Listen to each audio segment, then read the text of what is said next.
Hi friends, good afternoon. Today అయితే గోంగూర టమాటా పచ్చడి చేశాను నా స్టైల్‌లో.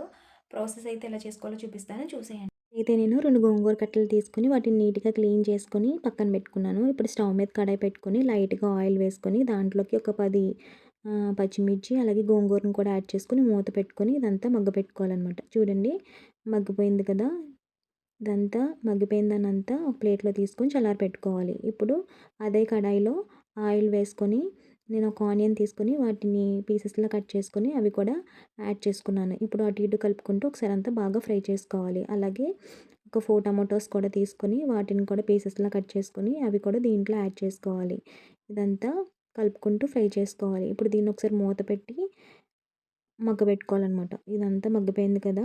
ఇప్పుడు దీన్ని ఒక ప్లేట్‌లో తీసుకొని చల్లారబెట్టుకొని మిక్సీ గిన్నె తీసుకొని దాంట్లో ఇదంతా యాడ్ చేసుకొని రుచికి తగినంత సాల్ట్ కూడా యాడ్ చేసుకొని ఒకసారి మూత పెట్టుకొని మొత్తం అంతా మిక్సీ చేసుకోవాలి. మీకు సాఫ్ట్‌గా కావాలంటే సాఫ్ట్‌గా చేసుకోవాలి. నేనైతే కొంచెం బరగ్గా చేసుకున్నాను. ఇప్పుడు స్టవ్ మీద కడాయి పెట్టుకొని ఆయిల్ వేసుకొని తాలింపు పెట్టుకోవాలి. ముందుగా అయితే ఆవాలు, జీలకర్ర, దంచిన వెల్లుల్లిపాయలు, అలాగే కరివేపాకు, ఎండుమిర్చి కూడా యాడ్ చేసుకొని ఒకసారి అంతా బాగా ఫ్రై చేసుకోవాలన్నమాట. ఇదంతా బాగా ఫ్రై అయిపోయింది కదా! ఇప్పుడు ముందుగా మనం పేస్ట్ చేసుకున్న గోంగూర పచ్చడి అంతా దాంట్లో యాడ్ చేసుకొని బాగా అటు ఇటు కలుపుకుంటూ ఆయిల్ అంతా పైకొచ్చే వరకు మొత్తం అంతా కలుపుకోవాలి. దీంట్లో ఇప్పుడు అలాగే ఒక ఉల్లిపాయని కట్ చేసుకొని పచ్చి ఉల్లిపాయ ముక్కలు కూడా పైనేసుకొని టేస్ట్ అయితే చాలా బాగుంటుంది. రైస్‌లోకి వేడివేడి అన్నంలో చాలా బాగుంటుంది. దీన్ని రోట్లో కూడా దంచుకోవచ్చు.